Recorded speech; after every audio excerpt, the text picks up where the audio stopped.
নমস্কার বন্ধুরা, আমি অভি আছি তোমাদের সাথে। আজকের ব্লগে তোমাদের সবাইকে স্বাগত জানাই। আজ মহাপঞ্চমী। পঞ্চমী হলেও এখন আমাদের বাংলায় পুজো দ্বিতীয়া এবং তৃতীয়া থেকেই শুরু হয়ে যায়। একটা সময় যখন ষষ্ঠীতে ঠাকুর আনা হতো, সন্ধ্যের পরে আমরা ফোন করে জিজ্ঞেস করতাম ঠাকুর এসছে। কিন্তু বর্তমান বাংলায় একটা নতুন রেওয়াজ বা নিয়ম চালু হয়ে গেছে।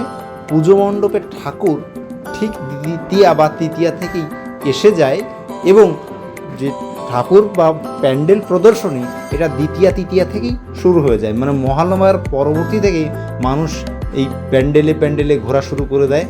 আজ আমি এসেছি আমার বাড়ির একটু পাশেই একটি ঠাকুর দেখতে এবং এই মণ্ডপে। এবার এখানকার কারুকার্য সত্যি অসাধারণ এবং সবথেকে বড় ব্যাপার, এখানে মহিলা ঢাকি দ্বারা এখানে ঢাক বাজানোর একটা আয়োজন করা হয়েছে।